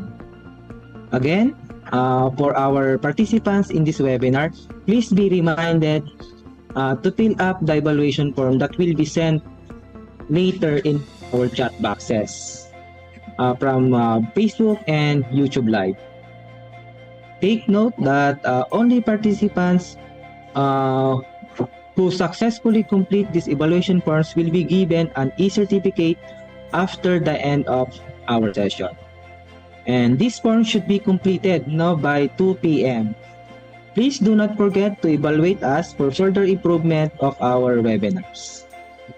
Your e-certificates will be provided once you finish the evaluation. Otherwise, failure to submit within the allowable time means no issuance of the e-certificate. To continue our webinar series, I shall now give the floor to Ms. Eleanor, ma'am. It was very interesting to learn about gut microbiome, and I'm sure that our participants were enlightened on the food and other food supplements available in the market to enhance their gut microbiome. So Ryan, before we end the morning session, I believe we have in store a bit of an energizer, right? All right.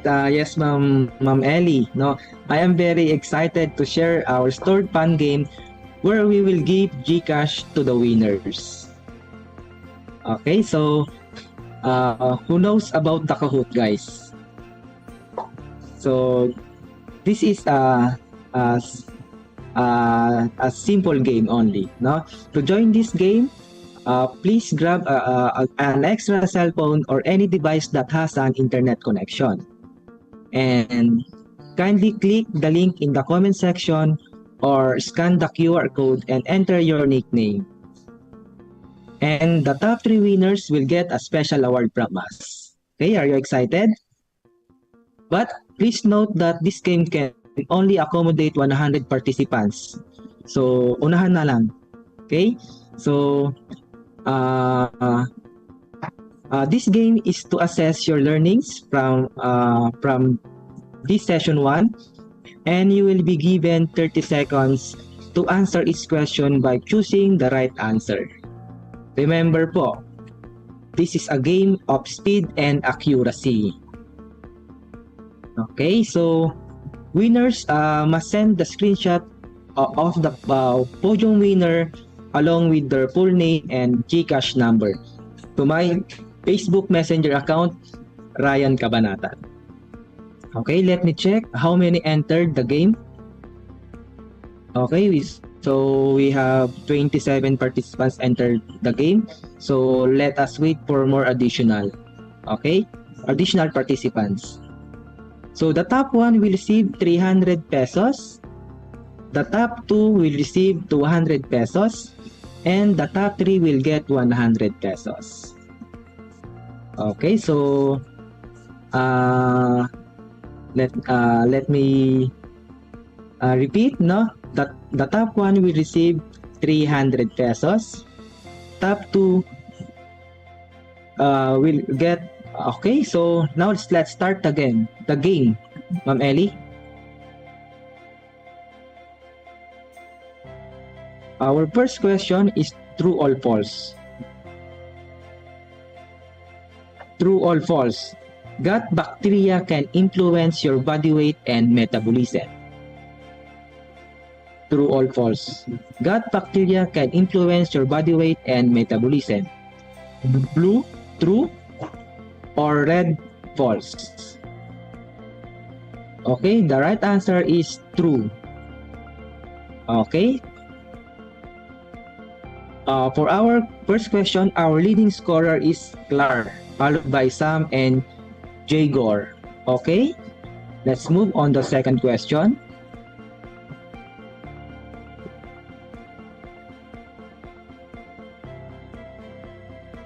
What is microbiome? What is microbiome? Red, a complex community of microorganisms located in the gut of humans. Blue, consists of microbes that are both helpful and not harmful. Orange, these organisms do not impact human physiology. And green is not responsible for harvesting energy from food sources. Okay, the right answer is red. Okay, for our leaderboard, okay, it's now Sam followed by Ikane and Banji. Okay, very interesting.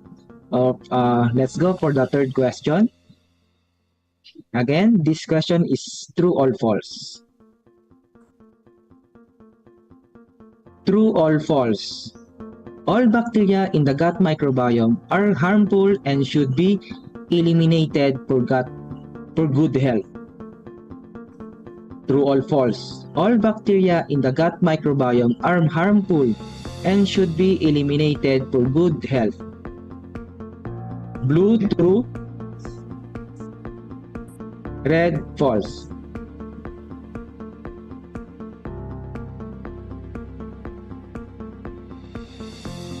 Okay.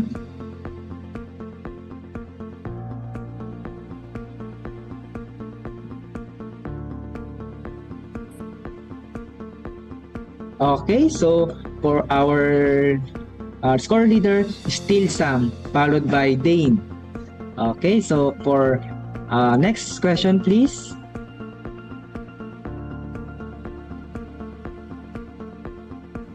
This is a multiple choice question.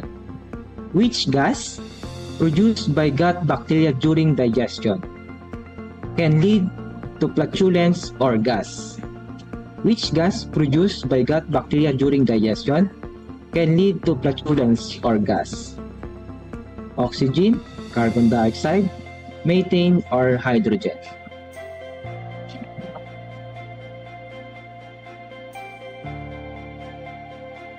Okay, so the right answer is methane. Okay. So there are changes in our scoreboard. Okay, our leading scholar now is Jacor, followed by RM and Chris. Okay, so for our next question, what are food supplements? What are food supplements? Red, concentrated sources of nutrients like mineral and vitamins. Blue, can be tablets and capsules only. Orange, vitamin, minerals, essential fatty acids, fiber, not from plants and herbal. Or green, medicinal drug.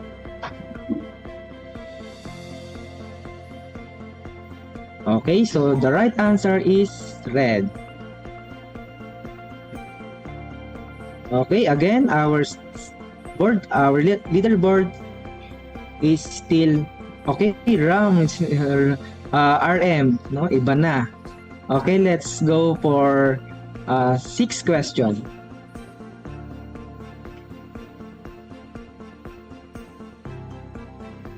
Okay, how many microbial cells are estimated to be present in human gut microbiome compared to the number of human cells in the body?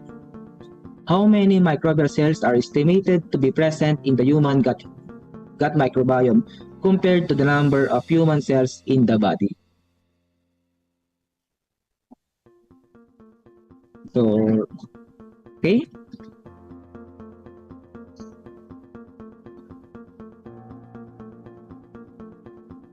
So the right answer is there are about 10 times more than microbial cells. It's red.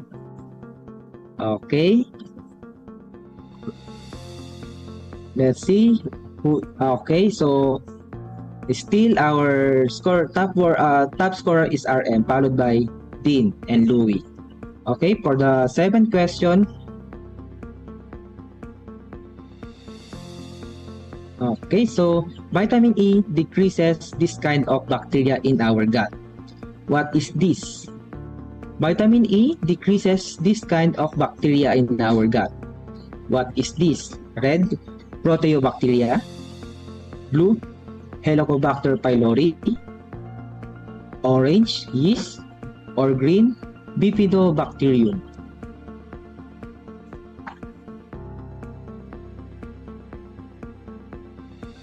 Okay, so the right answer is Proteobacteria.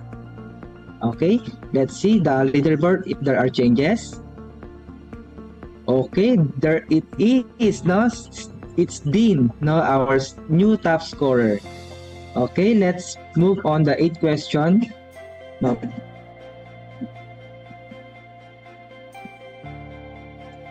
Okay, so our 8th question is, what is the best supplement for our microbiome? What is the best supplement for our microbiome? Red, vitamin E.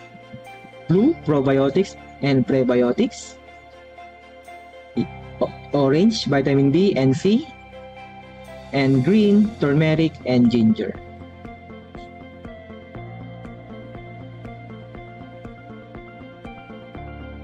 Okay, so the right answer is probiotics and prebiotics. Okay, let's move on the second to the last question of the day.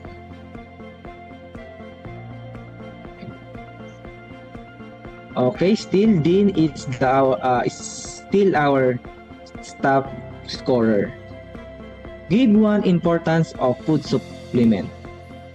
For the 9th question, give one importance of food supplement. Red may not help to support specific health condition. Blue can help improve or maintain overall health. Or orange, they ferment the fiber into important products for our health. Or green can wipe out almost of the normal residents of the gut.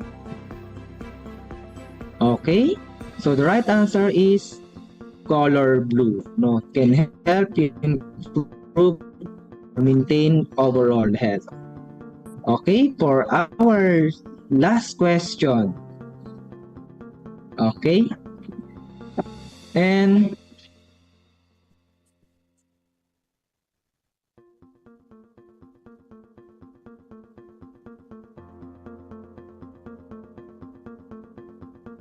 okay, last question. True or false? Probiotics are live bacteria that can be beneficial for the gut microbiome. True or false? Probiotics are live bacteria that can be beneficial for the gut microbiome. Blue true or red false?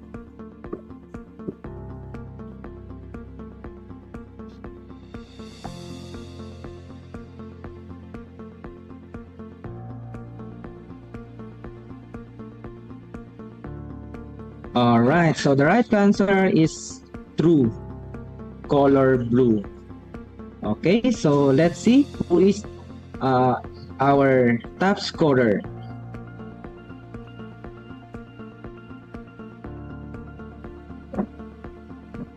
Okay, so congratulations to our top 3 participants. RM, Dean, and Pete. For being the most accurate and quick participants for today.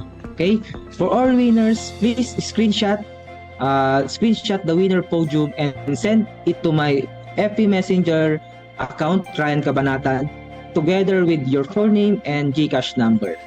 Okay, again, send it to my FB Messenger account, Ryan Cabanatan. You can click on the comment section below and together with your full name and GCash number. Congratulations everyone. That ends our first Kahoot. Back to you, Ma'am Ellie. Okay. Thank you, Sir Ryan. Thank you for that very interactive activity and meron palang post-test ang webinar. Okay. So, congratulations for the winners. As of the count, we have 128 YouTube viewers and 148 Facebook Live viewers. So we hope you continuously support us until the last session of this webinar. For the question and answer portion, we will be sending the answers via email. So again, for our participants in this webinar, please be reminded to fill up the evaluation form that is sent already on our chat boxes. Take note that the only participants who successfully complete these evaluation forms will be given the e-certificate after the end of our sessions. Okay, so and that ends the first half of our day 1 of our webinar. I hope that each and every one of us learned a lot from our technical talks this morning. please do not forget the evaluation. We will see you guys later at 1 p.m. for the exciting second half of our day first webinar, where we will discuss government initiatives to combat Filipino lifestyle diseases and intermingling of food science and technology, and food safety to attain food security from farm to fork. So guys, thank you so much. God bless. See you later.